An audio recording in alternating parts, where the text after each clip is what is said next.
Hello, everyone. Good evening. I don't know how I still can't get this right after all this time, but welcome to this week's edition of Sisters of Legacy. We're going to run our intro and we will be right back. Welcome to the Sisters of Legacy. They are building a community through great conversation.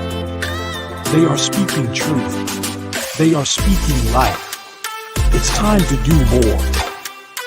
Join us each week. Welcome to the Sisters of Legacy.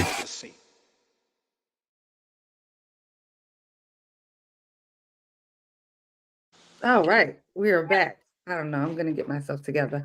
All right, guys. So we have been on a steady campaign on women's health and mostly for personal reasons, but I also feel like if I have questions or if we have questions, various questions, we can't be the only women of this age or coming toward this age that have questions. And sometimes, as much as we pay for our doctors and our health care, we don't always have the time to get all the answers that we have.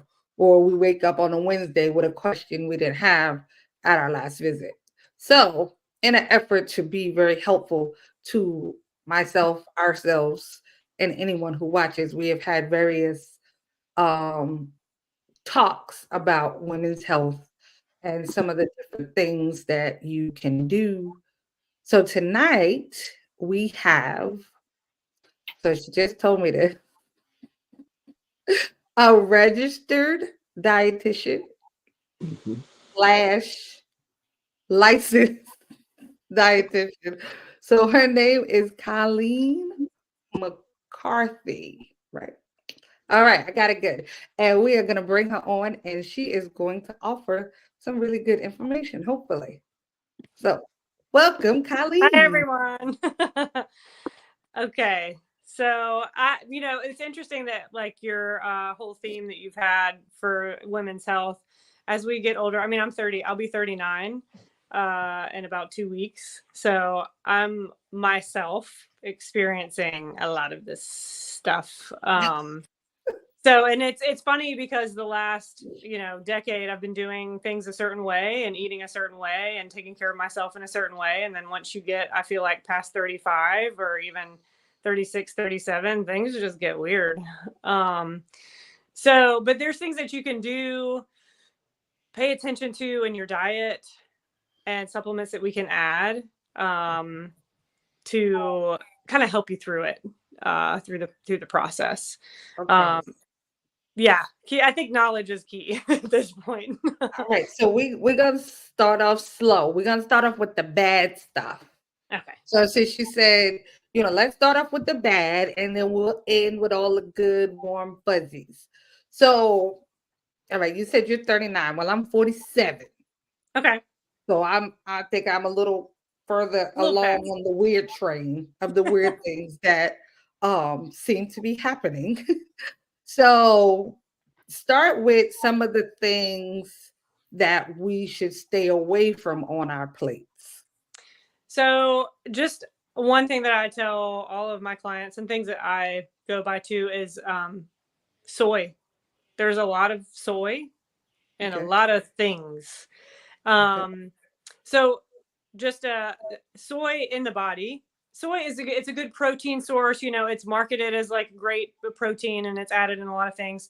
Good plant-based protein. However, too much in the diet, it acts as an estrogen mimicker. So it actually increases your level of inflammation in your body. So, and in excess, and I say excess because it's in a lot of things. If you flip over the food label, it'll say like soy lecithin or, soy, whatever. It's in a lot of stuff.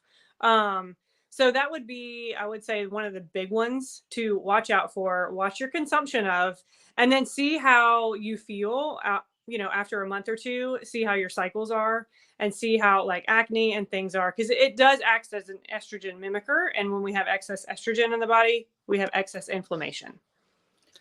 Okay, so I think I'm going to speak. Well, okay, I'm going to speak for myself just in case, because I don't want to put some details out that might not be accurate for anybody else. So like I've had a partial hysterectomy. Okay. So I don't have no cycles. We wait. I Right. had, yeah.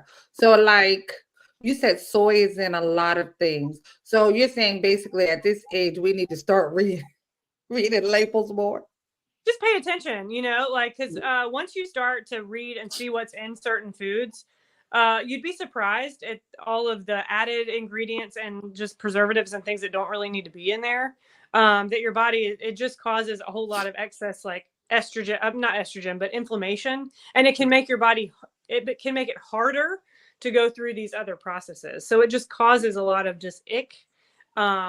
Which makes your cycle worse. Even if you're not cycling, your body still goes in those cycles, even if you've had like a partial or a full hysterectomy. Even though you don't have a whole lot of those hormones, your body still goes through certain changes, and it can be a little bit harder on the system. Okay.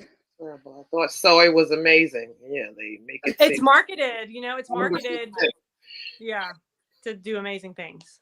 I don't try to eat a lot of it, so I drink a lot of it or get it in my diet. So. Yeah, I mean, it's an interesting one that a lot of my clients, it's like just a blanket. Like if you can try and lessen it, cool. Just pay attention to it. It's not that something you have to like hard avoid, but I would just pay attention to your consumption of it. Yeah, I would say that what type of might have soy in it that the average person may not know in general. So a lot of processed food will just contain soy because they use a lot of soy oil and things to cook in. And even in like your spray cooking stuff, like if you use like a spray oil to your pan or whatever, it has soy lecithin in it because it's an emulsifier and it keeps things together. So it's in like, your cooking sprays. It's in a lot of candy, like chocolate, even chocolate bars. It's in a lot of, if you flip it over, it'll say contains soy. And it's also in, what did I look at tonight? Oh, it was like a trail mix. Okay. Let this in.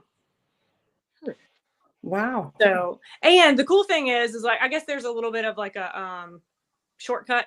When you read food labels, just flip it over. And because it's a top 8 allergen, it has to say contains soy on the label. So you don't have to like go looking in that whole long list. It'll just say it at the bottom. Okay. Have you ever been on a phone call with one of your friends and say something you don't like, so you just hang up on them? Is this it? Somebody press the button. Like you get that. I know, it sucks. That is so weird because now that you say that, now thinking about, because I have become more of an avid label reader, if you will. Yeah.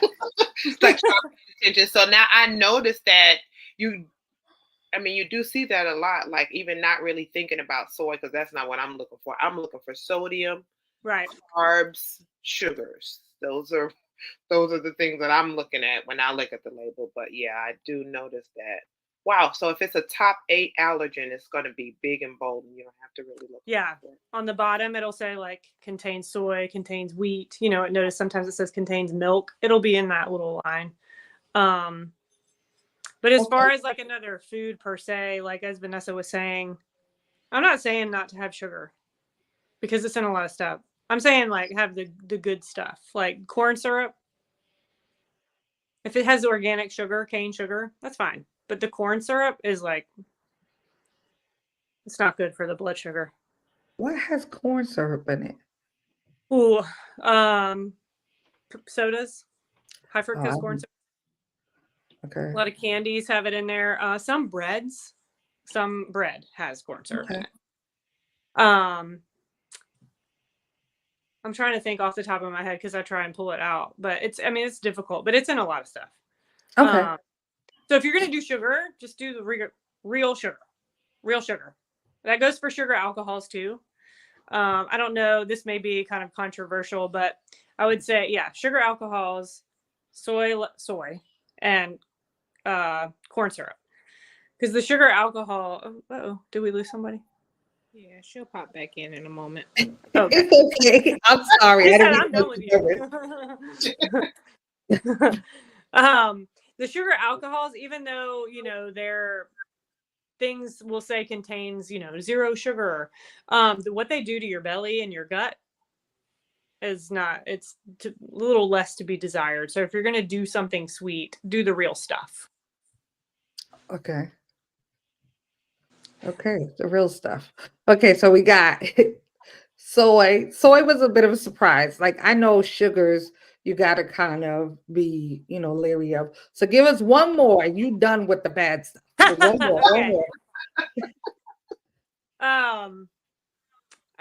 I mean, I'm not going to give you a bad one. I'll give you. I'm not going to give you a bad one. I'll give you like a tip that Okay. you can search the bad stuff. And we've already kind of been talking about it. Is read the ingredient list. Okay. Yes, you can read the nutrition facts. That's great to know your sodium level, your sodium content with the number of servings. But you really want to know what you're eating. So look at the ingredient list. If it's got more than 10 ingredients and you can't pronounce half of them, just put it back. Okay. Because your body's going, I don't know what that is either. So I don't know what to do with it. And I'm going to store it and I'm going to hold on to it forever. And I'm going to make you gain weight. Oh, no. Yeah, That's what that is. So let me ask you a question. So like, what about carbs? Like, pastas and rice. Okay. Yeah, this is a potatoes. Let's not leave out potatoes. I don't want to leave nobody off. So depending on what you're trying to do, if it's in this case, be healthy and make it easier on our body to go through these changes as women, as things change. At our age, I would say keep it to 1 serving a meal if you're going to do it. If you want to do low carb, sure. 1 serving is like this much. Right. What I would actually focus on more instead of the carbs is more protein, because then you can have as much carbs as you want. If you're getting, 30 grams of protein, the carbohydrates aren't going to matter as much. But if you're going to make a plate, make more protein, less carbohydrates.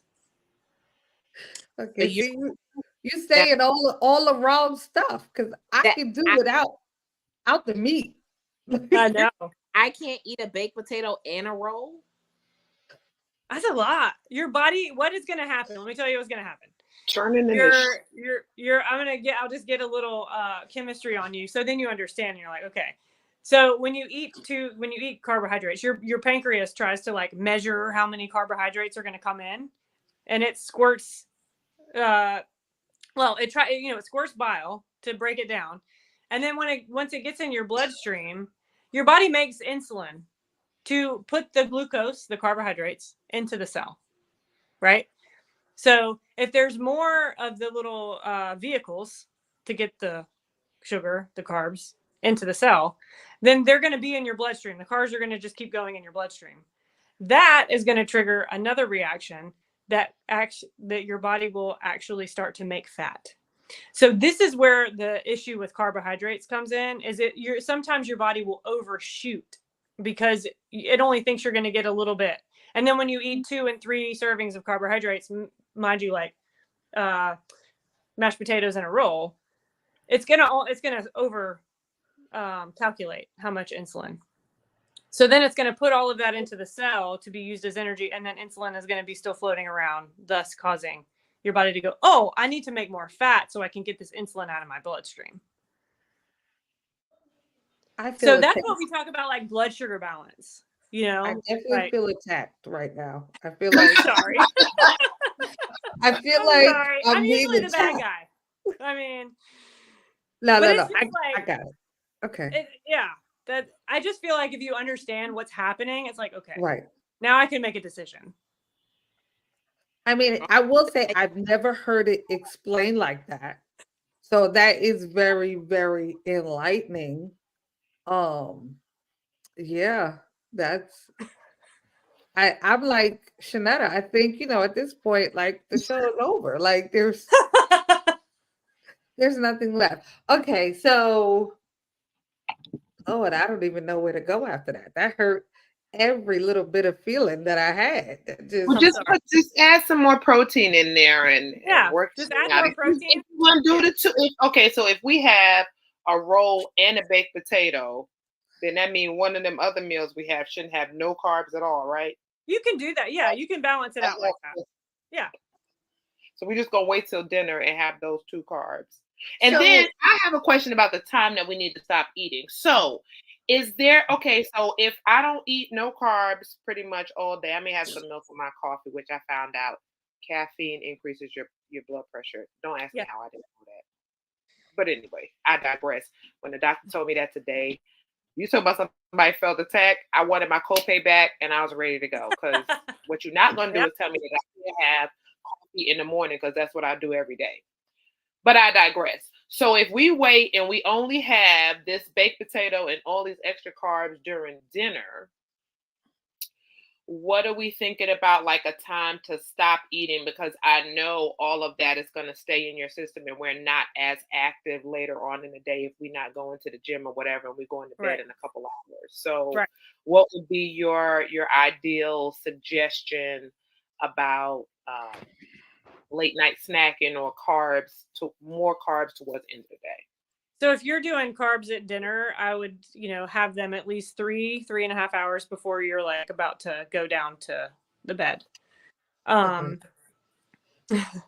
if you're having a snack like right before bed, just pair it with some protein, like cheese and cracker. Or if you need to do something salty, potato chips, have some cheese with it. Just pair it with a protein so it doesn't go right into the bloodstream. It'll digest slower if it's in with a fat and a protein. Okay, that's I feel like I hear kung fu fighting music in the background because it's like, put the carbs, protein together. Cancel you out, yeah. So is there like a certain, like, she was saying if you were going to eat the carbs for dinner, like, I've heard people say it's better to have a heavier breakfast and a light dinner. So like, is there any truth to any of that? Like, is there a better time of day to eat heavier as opposed to lighter? Yeah, so usually it's earlier in the day just because you're moving around. So if you have a heavy meal at breakfast, you're going to be up and moving around. So the movement actually helps your blood sugar stay stable, and so things don't spike. That would be probably the only reason that everybody says that, is to have it like a little bit earlier because you're moving. And then usually if we have a heavier dinner, then we're going to sit around and watch TV and hang out, or we're not moving. So if you can, for the majority, do a heavier carb or whatever, heavier meal, either at breakfast or at lunch. But if you have to do it at dinner, or if you do it at dinner, just clean up the bathroom or organize your closet or something for like 15 minutes afterwards. And then you're good. You just got to move. She said clean the bathroom. Okay. I don't know why I said that, because the bathroom's right here. I don't know.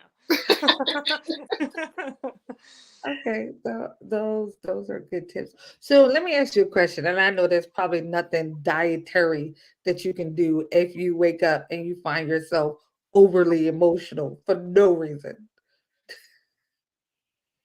How much sugar did you have the day before?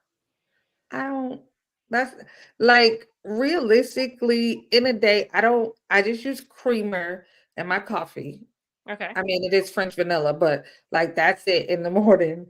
I don't drink any sodas. I basically drink water all day long. Okay. I don't know, whatever I ate during the day. I mean, like, so I'm not like a big sugar eater necessarily. Okay. But you just find yourself like either you're in like in a mood. Yeah, like it's constant though. It's not like just a Tuesday. Like it's been like pretty heavy. For how long? Like, let's say last couple of months. Okay. I'm trying to think. I don't think that would be dietary. It could definitely be hormones. Yeah. Do you take magnesium at all? Like a magnesium supplement? No. What would that do? It helps with mood stabilization. L-theanine does too. It's an amino acid that it's called L-theanine. Oh. Like L-theanine. It's a supplement. But it helps with mood regulation, anxiety and depression, and mood stabilization. So just 400 milligrams of magnesium will help that too. Okay, so let me write this down because the last pill I tried didn't really just What? magnesium. It didn't really work out the way that I thought it would. And, and it's cool because I do understand that I'm probably gonna have to try some different things Yeah. to find the right thing for me. It's like so I'm not Yeah. really like tripping. So I get it. All right. So what's the side effects of magnesium? Like, can I take too much and it do something? Because Okay. everything seems to have some kind of side effect, some kind of way. Sure. So the magnesium you want to get for those, because there's different types of magnesium. There's magnesium citrate, glycinate, thiolate. You want to get glycinate. And this I can buy in a store somewhere? Yeah. Yeah, you can hit CVS, Kroger, Walmart, Target. Okay. So it's called magnesium glycinate. And there's really not a whole lot of side effects. The only real side effect is if you take more than 600 milligrams, you might have loose stools. Wait. You might have diarrhea if you take. So you said like in a day, if I take more than that in one day. Yeah, or at one time. It's not like I take it like if I start taking it on Monday, by Thursday, am I gonna have bathroom issues? No, it's not one of the. No, it's like it's kind of because magnesium is water soluble mineral. Okay. So it helps with sleep. It helps with moods. It helps with cycles. It helps with cramps. It helps with fatigue. It helps with a lot of different things. A lot of people are deficient. What's the name of it again? Magnesium glycinate. That's not the one that they give you right before the colonoscopy, is That's it? Citrate. That will give you diarrhea in an instant. Okay. Yes. Yeah, well, I don't want the citrate. So. No. I gotta go to work. Citrate is made to help with constipation. Oh, okay. Yeah. Okay, so I was trying to put it in the comments, and then when I clicked join the chat, did y'all see me disappear? A whole nother screen came up, and it said something about YouTube because I was trying to write the stuff that Colleen was saying in the chat. But y'all better listen. Use your phonetics till you get to Google it. I don't know. I can text Vanessa. I can text you after this what I said. I mean, I think I spelled it right.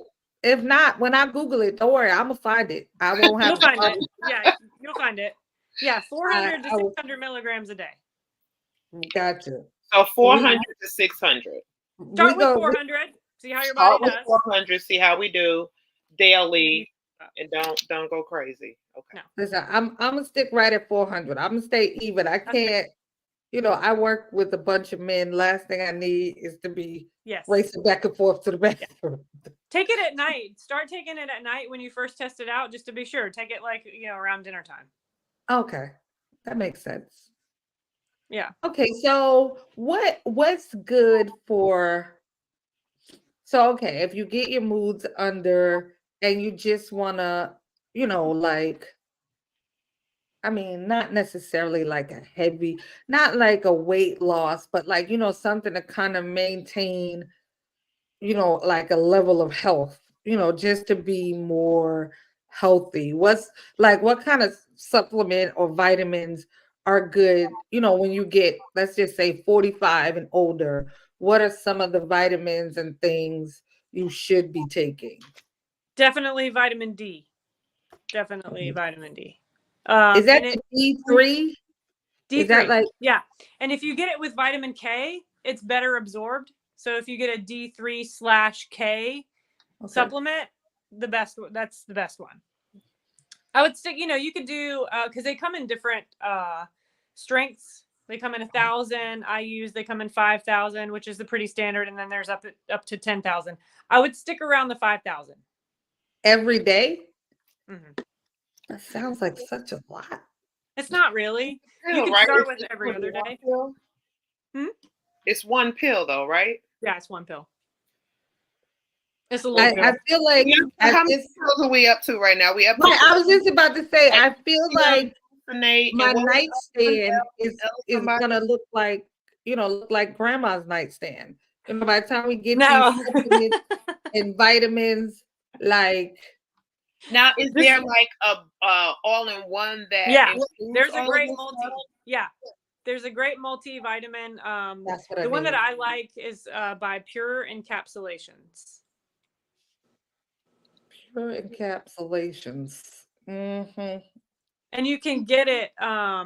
You should. I don't know if you can. I think you can Google it, but if you can't like buy it directly, I can send you, Vanessa. I can send you a link, and there's a code there, and you can just have. You can get it. Because sometimes you have to have with Pure Encapsulation. Sometimes you have to have like a practitioner code, but I have the link that I can share, and you can get it from there.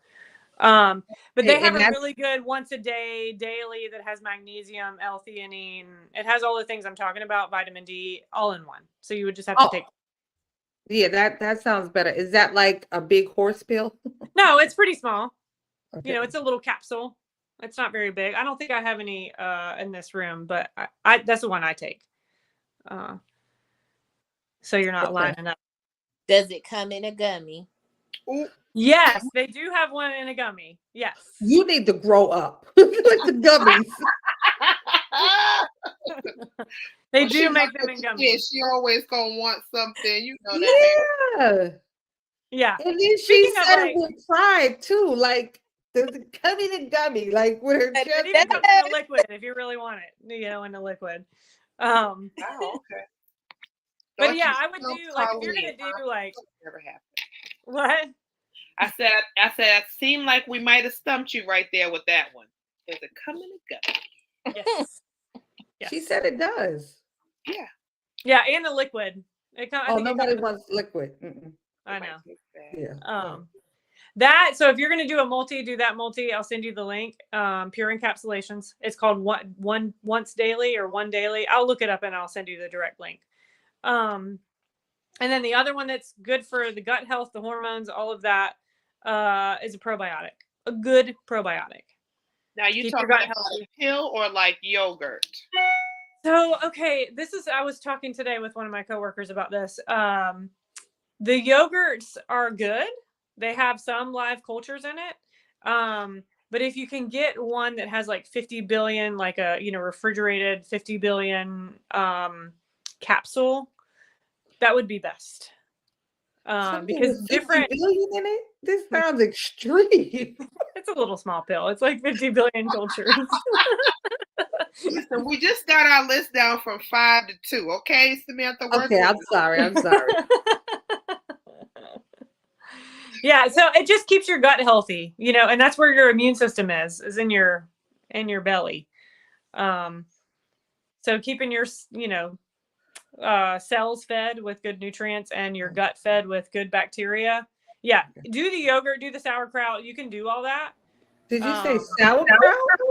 Yeah, a lot of people eat fermented foods and things like that for the probiotics in their gut. Kimchi is good. Those foods are good too, on top of the yogurt. But then, I would do an additional, just because of, the world we live in with all these viral activities and things like that. I would just take a probiotic just to keep your immune system functioning. Because if you take a lot of antibiotics, it's going to wipe out your gut and then you're going to have to start over. Okay, so what are I'm sorry, go ahead. No, you're good. What are some of the signs that you should be taking a probiotic? Ooh, how are your bowel movements?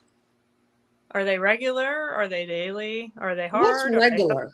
I've always wondered what's regular. Like once a day, or is that not regular? I mean, okay, let me ask you this. What's regular? Do you feel empty when you go to the bathroom? I don't know what empty feels. I mean, huh? Do you feel like you could go more? Do you feel like there's more in there when you finish going to the bathroom? I don't know how to answer this question. I want you to pay attention to that the next time you go to the bathroom. This is a normal, like empty within like your gut area. Yeah. So do you get up and feel like, okay, like you stop and you're done and you're like I could eat now. I could go. I feel very empty. Okay, I could go eat some more now because I feel empty. I'm ready to go. Yeah. Okay. And if you do feel empty, then you're good to go. But if you don't feel empty, sit back down. I mean, I don't know if I'd sit back down because it's probably not going to come out and you're going to, but like, that's just a gauge of like how often you should be going to the bathroom. If you go once a day and you feel good, like I'm ready to go, or if you have a hard time going once a day, or if it's every other day. Do you have pain? Do you have gas? That's a loaded question sometimes. Like how, literally. I know for me, I get what you're saying. Like that makes sense because sometimes I be like, I don't know if I'm really good. And then there's times like I'll be like, oh my God, my stomach, I really feel like I could probably go eat now. Yeah. So that's like when I have a lot of sugar in my diet, this is what I talk about all the time. So I'm not embarrassed talking about it. I'll just share this with you. If I eat a lot of sugar in my diet, or if I have soy sauce or whatever, my boyfriend loves Asian food. So we're always having there's sometimes soy in it, and I'm like, ugh. I will be constipated, so I'll go to the bathroom, but I won't feel empty, and then I'll be a little bloated and feel a little sluggish, and you know what I mean? Like that's what I mean by that. Is just kind of pay attention to how you feel and how often you feel that way, and if you feel that way more often than not, I would add probiotic and, of course, a magnesium to help you move your bowels. Because if you're not moving your bowels all the time, it's going to get stuck in your system. And your large intestine reabsorbs water from that stool every day. So if, the stools, I know this is kind of gross, but I just want you to know that sometimes it doesn't get like your body's just sitting in it. So moving your bowels is probably one of the healthiest things that you can do for yourself, is fixing your gut and having your bowels move and being modal. So you're cleaning out every day. And exercise too helps a lot too, and not maybe necessarily like running or anything like that, but keeping yourself moving also helps with keeping your bowels, at a in check. space to keep going. This is taking a very nasty turn. I just want to say. Hey, I mean, like I feel like if you know how your body works, it's sometimes a little easier to take care of or pay attention to. Sometimes we don't want to pay attention to stuff, and you're like, I know I was that way for a while. But I mean, I just feel like the more that I'm noticing, or the more notes that I'm taking, everything equates to take a pill. Like I said, if you really want to get to the nitty gritty of it, you can like really clean up your diet and get all of the inflammation gone by eating certain foods based on blood work. And you can really hone it in and not be on anything. But you have to, that's like super disciplined. I want to clean up my stuff and then, see what's under the hood, like why I'm feeling the way that I do. So you just mentioned blood work. I read a very, very long time ago, probably on Google. So like, I can't give very much credit to this, that for my blood type, I should not eat corn. And like, it was like a list of other things, but corn is what's out to me because corn is my favorite vegetable, even though I know it really doesn't have that much nutritional value, all the good things or whatever. But I like corn. I like Tostitos. I like things with corn in it. So like that was a problem for me when I read that, because I was like, yeah, they don't know what they're talking about. And I ignored it. But I did read that. Is that like something that could be a There's some validity to it. There's a little bit of validity to it. Because I've read the book, I've read how, and I've like looked at some of the foods that I'm not supposed to eat. I can't remember what the foods are. I think I'm O positive. So I am too. Yeah, I was looking at some of the stuff, and corn does bother me a little bit if I eat too much of it. Now I love some Mexican food, so I'm not really gonna avoid. Yeah, but I think there is some validity to it. I actually had a patient, Vanessa, at one of our clinics that she was following that, and I thought it was really interesting because it was she seemed that it was helping her. So I just feel like things like that are.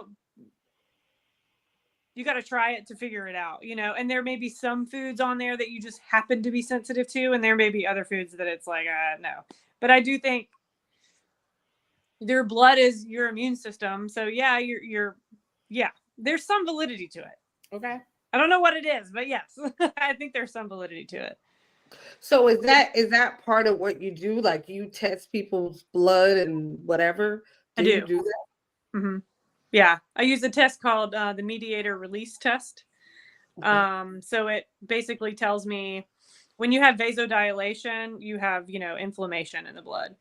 So this blood test is an endpoint test, which means like, we take your blood and they drop the food antigens or natural chemical antigens into the blood, and they measure the mediators that are released by the immune system, which mediators just cause inflammation. So it gives me a level of what foods are your body is your immune system is reacting to. And so I pull them all out of the diet at once, and then we just slowly add in your non-reactive foods to calm the immune system down, kind of like windshield wiper what's coming in low grade inflammation via food, so that we can see what else is kind of, if there's something else going on in the body. Let's remove these symptoms like fatigue, hormonal imbalance, things like that. It helps. There's a list of things that people are walking around with food sensitivities. So yeah, that's like one of the first things I do with all my clients is like, let me clean up your diet and see what's happening. So one of the things that I did not do when I had the last doctor on that we didn't realize till the end, because we jumped right into the conversation. So give me, so are you considered a doctor or? No, I'm just a registered dietitian. Like I'm not an MD, I'm an RD. Okay. So Colleen, spell your last name. MCCARTHY. Okay. And then so RD. Yeah. /LD. Yeah. All right. And you have an actual practice, like office? I do. All I right. have a website. Yeah. Dang it. What's your office address? So my web address or like physical address? Well, give me both, but start with the physical address. Okay, so I work virtually out of my home. Okay. So it's based in Alpharetta, but I'm really in Smyrna. So my website where you can find me is my first name, Colleen-McCarthy.com. Okay. So COLLEEN. Yes. Colleen-McCarthy.com. Okay. Yeah. Because I want to make sure that I don't do the same thing that I did last time. And do you have a phone number that you're comfortable sharing? Okay. Sure. Yeah. Are you ready? Mm-hmm. It's 413-367-8404. Okay, hold on. I'm slow. 367-8404. Yes. Okay. And you can call, text that number. Yeah, we'll return it. Okay. All right. Now y'all can get back to. I just wanted to. Go ahead. No, I just wanted to make sure that I get it this time, so I can put it up. Okay. Because I think this is kind of where we had stopped talking the other day, because we were talking about like what a real workup would look like really getting into the nitty gritty of things. And we definitely talked about, hormones and how they definitely do all the wrong stuff sometimes. Yeah. The older you get, like we all said, when you were younger, you could bounce back from a lot of stuff. Like even diets that I've done to really help me 3 or 4 years ago do nothing now. Like I'm still, looking like I'm looking, and I'm like, okay, well, when I did this before, it worked perfectly fine. So I'm glad that like we kind of got to that point where we're talking about, like there are so many things, and being healthy is not cheap. No. It comes with a price. And I think, none of us got to wherever we are in what we're unhappy with overnight. So it's definitely going to take some time and some money to invest in ourselves to kind of get back, to where we need to be with things. So yeah, it's never ending process. No. You have, and I hope this does not come off offensive, but I'm just curious. So you have clients of multiple races, right? Yes. Yes. Do you find that there is any difference between, let's just say, a woman 47 of, that's African American versus a woman 47 that's Caucasian. Do you find any differences like that, like things that are specific to, different nationalities or whatever? Not that I have noticed as of late, Okay. because I've had women of color in their 40s, 50s, and 60s. And Caucasian women in their 30s, 40s, 50s, 60s. And it's roughly like when it comes to hormones, we're experiencing a lot of the same stuff. Okay. It may be at different times.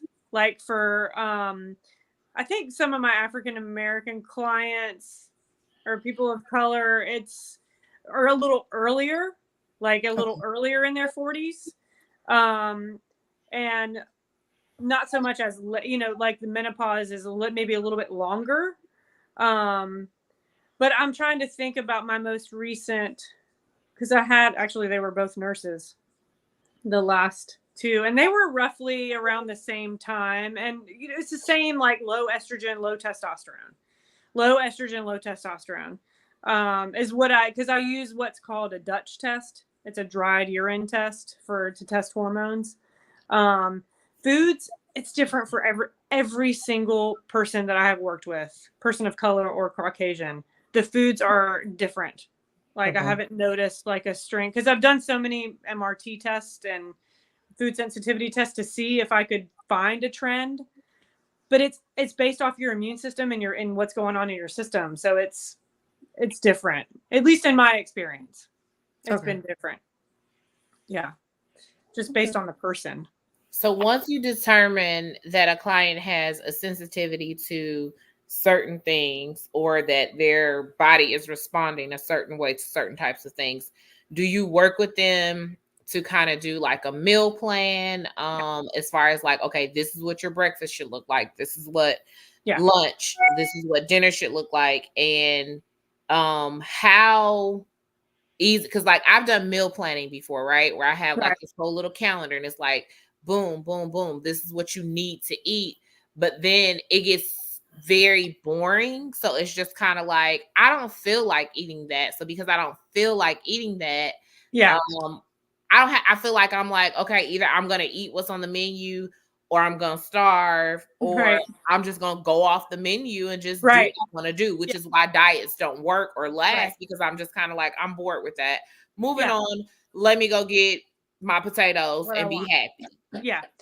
So I work with my clients from anywhere from 3 to 6 months. So once we do the testing, then I'll do I call it a phase plan, because it's not really like a meal plan.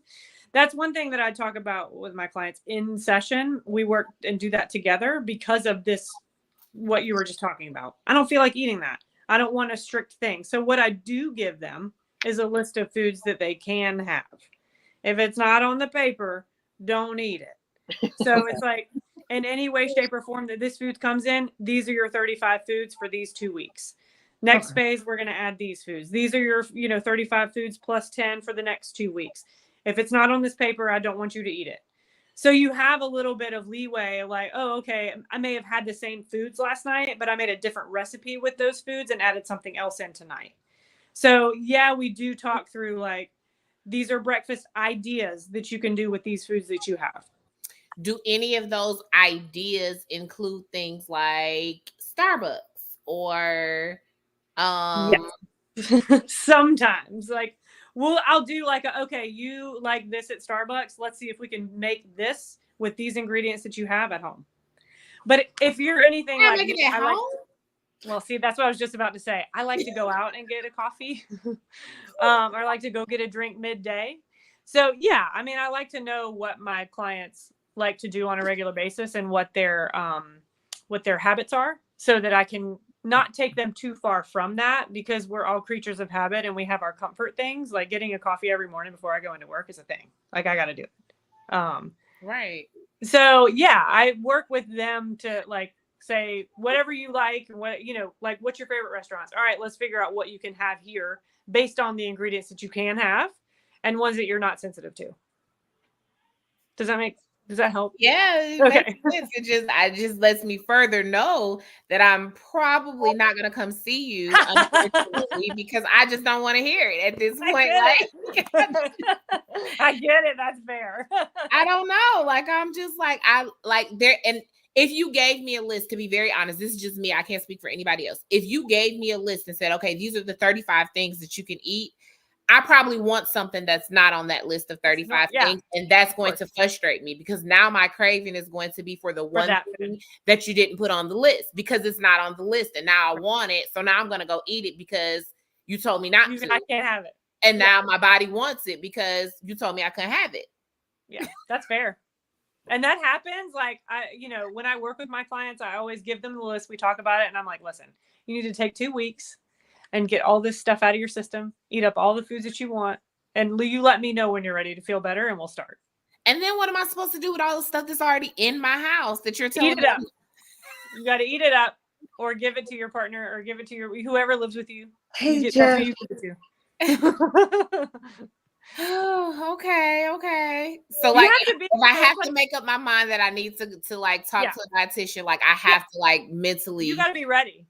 You know, like, I mean, and that's one of the main points is you have to be ready. I don't take insurance in my practice. So a lot of my patients are motivated and they're ready to do the work. And that's cool. If you're not ready to do the work, that's cool too. Yeah. Whenever you're ready, I'm here, Because then I'm paying you too. Like that's the other part is that I'm paying you. So I got to act right or I'm wasting my money. Yeah. And I want you to get the most out of it. I want you to feel great. Like I had a client tell me yesterday, she was like, you know what, Colleen, I wasn't really looking forward to this whole thing, when we started, but she was like, I feel amazing. And I'm like, all right, cool. Cause it's you got to be ready. Cause messing with your food is like messing with your money. Are you only given a dietary plan or are you additionally saying, okay, and do these exercises? Or is it just eat this and everything will be great? I start with the diet, but I'm also a yoga teacher. So I used to do we used to send them yoga sessions to do or whatever. So it's really based on what you need and what your goal is. So if there's other testing that needs to be done too, like I do hormone, whatever you're like, okay, this is what I want to get out of working with you. Okay, cool. I can do the exercise stuff and we can do the food stuff. We may do it in stages and we could do it in collab. It just depends on what you need. Well, I'm gonna call you tomorrow, but I want to be fine by Christmas. Okay, you gotta get on it. Let's go. I will say though, like you said, what your client said about feeling better. Like for me, if I'm gonna go and do something, even honestly, like you're never gonna see. Most times you don't see like immediate results, but sometimes once you start to see results. And when I say see, it may not be physical. You may notice that you start getting up and you have more energy in the morning than you did before, or, you got a little more pep in your step, or, you're noticing different things about yourself. Like sometimes those are really good things that continue to motivate you to do better. And it'll encourage you to, to go out a little more on a limb and having that accountability and having, sometimes having, Carlene's absolutely fantastic. I love Carlene. She's so wonderful. But she just like these conversations, she's not gonna really, sugarcoat it. Like you said, she said she's a bad guy a lot of times. I am. When you're honest about what it is you want, and you can kind of figure out how to begin to maneuver. Because this conversation all started about trying to, cut out a couple things to be healthy, and now we're like. This healthy choo-choo train is like real you can go in. Yeah. I mean, and if you want to feel better, it's not easy, but and you got to be ready. Like I'm usually when I work with my clients, I see you once a week and I'm going to text you. So you're not going to, I'm going to check in and see how you're doing. And if you're like, I'm not going to push you to do it. I'm just going to ask you what's happening. How's it going? What are we doing today? So just so you have that person that you're like, oh yeah, I've got some accountability, somebody to keep me there. Because sometimes it can get lonely, especially when you're changing your food and you're changing your, part of your lifestyle. It can, it can get a little lonely for a little bit. But But then once you find your footing, you know, especially like eating out and things like that, we're going into the holidays. You know, people want to bake you all the things all the time, and you want to eat them, and that's fine. But just in moderation, I think, you know, if you're on that train. But I also advise sometimes to just wait till after the holidays. Right. I mean, I was. Chocolate He covered said, "You mean pretzels, chocolate covered isn't on the list?" Probably not, Jeff. I would assume that's not on the list, only because they're so great. So you know, they I had started. those pretzels yesterday. We just had some pumpkin, and I'm not a huge fan of pumpkin, but we just had some pumpkin. Was it chocolate or was it like No, it was like yogurt? white chocolate. Whatever. No, They were pumpkin spice covered pretzels. Oh my God, they were absolutely amazing from Publix. I ate. How many did you bring me? 3 or 4? Yeah, 3 or 4. They smelled good. They were absolutely delightful. Yeah, I mean, every now and then, you know, like you can't, if you're gonna be doing like a diet plan, or not a diet plan, like a lifestyle, you got to let yourself have those. You know what I mean? Like you got to let yourself have the hot chocolate. You got to let yourself have the cookies. You know, because you're gonna fail if you don't, and it's not sustainable. And that's so you just got to be real about it. Lifestyle. It has to be a lifestyle change, and something I thought about when you were talking. A lot of, like, I know for me, I go through a lot of phases. So people are always like, oh, well, if you want to, you know, lose weight or do something, you know, Vanessa's always and I'm always trying. So for me to say that I'm doing something, people kind of expect me to be on some kind of kick. So now I'm like, yeah, no, I'm not eating that. I'm not doing that. I'm doing A, B, C, and D. But a lot of people, I know when I first started doing different things at different points in my life to be healthy, because I've always struggled with my weight. Okay.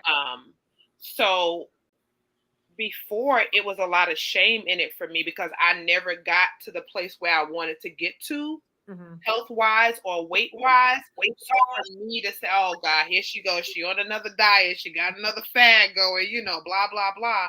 But at this stage in my life, I've made lifestyle changes and adjustments. So I've got collarbones now. I didn't have those before. So if I eat, you know, fried chicken and this, that, and the third, don't start looking to me.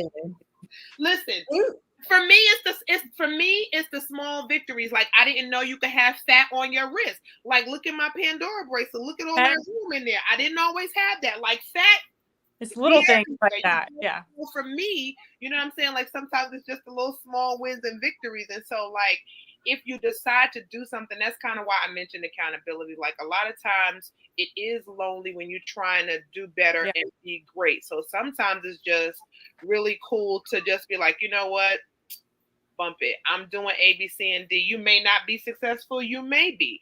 But even sometimes just saying it out loud, you got other people be like, oh, well, we're not going to tempt you with that. You can't have, you know, they may join in to, you know, help you with your accountability and not do, you know, certain things or have certain things. So, you know, whoever's out there, if you're going to try something, you know, be confident, even if it's for a week, whatever you're doing, you know, long and strong, just stay with it for however long you're going to stay with it. Any victory is a victory, is a victory. It's a win. So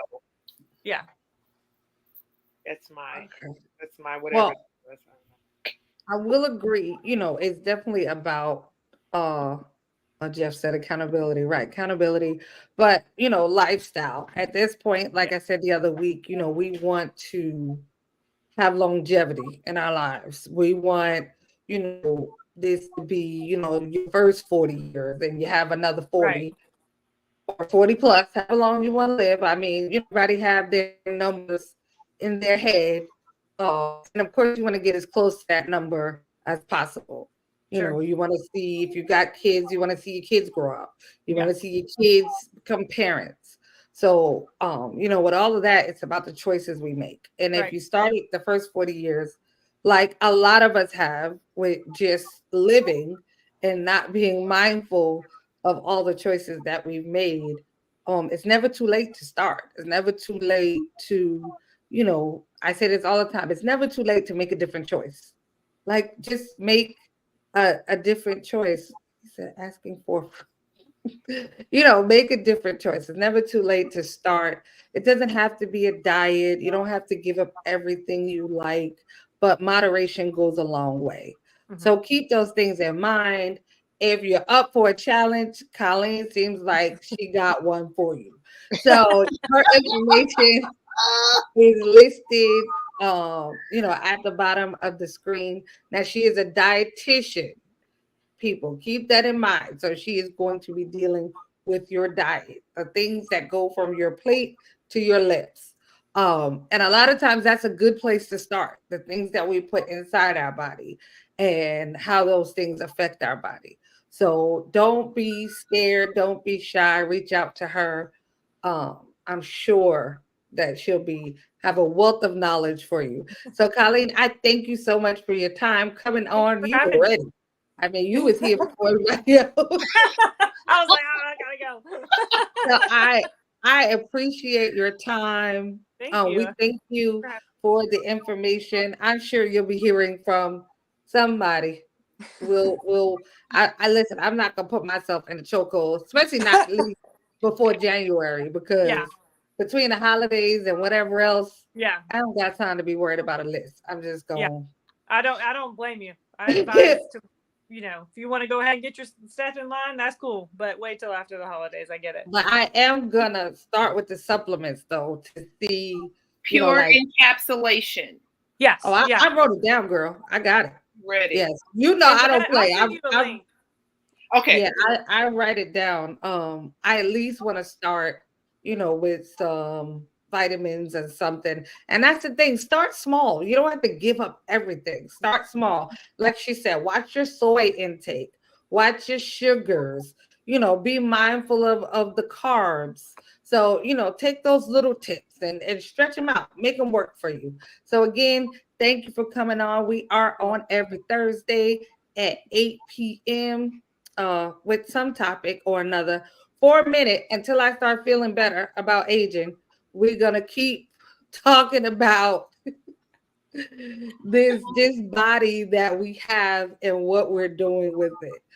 The goal is to have some more people come on and have some more points of view, some more tips, because I may not want to see a full another 47 years, but I want to get close to that. So I'm willing to keep listening until I hear something that works for me. So until next week, guys, stay safe. Thank you for watching.